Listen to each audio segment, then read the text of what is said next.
Welcome back to the channel with solutions of practice problems for actuarial exams. We will look at a problem for exam MLC. You have some information about me and things that I do in the links given here. So for example, if you would like to know who I am, just go to smarturl.it/Jedi. I use this redirect service smarturl.it, and then if you put a word after it and set it up that it forwards to the site you want, that's what you get. And for example, if you would like to see the online seminars that I run for actuarial exams through Illinois State University, go to smarturl.it/btdt-online. Now, BTDT stands for Been There, Done That, and this is my suggestion about how you should study for actuarial exams. You should be so prepared that when you're taking the exam, you should be able to say, been there, done that, because you've done so many practice problems and you've learned everything. If you cannot say been there, done that when you see a problem on the test for every single problem, you are not prepared enough, and you may fail the test, and I don't want you to fail the test. That's why you need to study all topics on the exam and really hard practice problems for all of those topics. That's my philosophy. I hope you will like it. Here's the problem from the last exam MLC from spring 2017. Problem number 11 in the multiple choice section. For a fully discrete 10-payment whole life insurance of H on 45-year-old, you are given that expenses are payable at the beginning of each year are per policy expenses are 100 the first year, 20 for the years 2 through 10, and 10 for years after 11 and later. Percent of premium is 105% the first year, 5% for years 2 through 10, and nothing after that. Mortality follows the illustrative life table, and interest rate is 6%. Always check this. The interest rate used and assumed in the illustrative life table is 6%. If some other interest rate is used on the exam, you will have to only use the mortality data, but not the actuarial present values of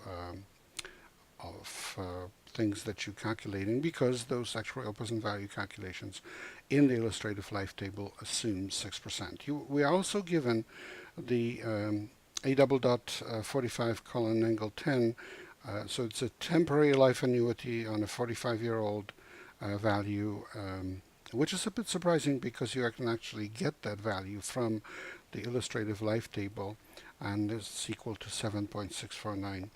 The gross annual premium calculated using the equivalence principle is of the form G equals little g times H plus F, where G is the premium rate per dollar of insurance and F is the per policy fee. And our job is to calculate that per policy fee. And we have 5 choices for it. Well, here's the solution. So we write out the equivalence principle formula, where on the left-hand side we have the actuarial present value of premiums. The premiums are paid over 10 years. We write G for the gross premium. And they pay for the actuarial present value of death benefits. And excess of first year percent of premium expense over renewal percent of premium expense. So it's 105% the first year, 5% later years. So that's why we can just take 100% separated, and then 5% in the remaining years. And that's what you see here, 5% in the remaining years. And, well, not just remaining, the first one as well.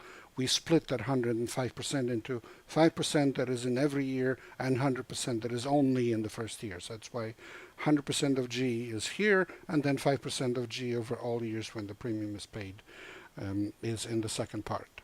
And then additional first year per policy expense, additional versus other years. And those expenses are $20 while the premium is paid, and $10 every year. So it's the total of 20 while the premium is paid, and that 20 also includes the first year when we already have 80. So the total the first year is 100. So that's how we split the per policy expenses. 80 only paid in the first year, 10 paid every year when the premium is paid, including the first year, and then 10 paid every year that the person's alive, including the first 10 years. Well, based on this, we can move the part with G, everything that has G, to the other side and write it out. So then we can write G as little g times H plus F times the terms that are multiplied by G, and that's equal to the right-hand side. And this formula is true for any amount of coverage H, so it is true also when H is 0. Well, then we plug in H equal to 0 and solve it for F. And it's very simple because we're actually given the value of a double dot 45 colon angle 10. That's the part that would have been hard. This can be calculated from the table. It would be simply a double dot 45 minus pure endowment factor discounting over 10 years. So it would be 10 E 45 for survival over 10 years, and then subtract the annuity paid from age 55 onward, because this only pays for 10 years. But we don't have to do this. The value is given as 7649, and the result is that we get we plug in all the numbers, we get approximately 47.492. Answer E was 47.5, so that's the answer choice. Please remember this is copyrighted material, and also that problems from all Society of Actuaries exams belong to the Society of Actuaries. I'm showing you my solutions, and I'm using these old problems from exams with permission. Good luck in your studies, and good luck on the test.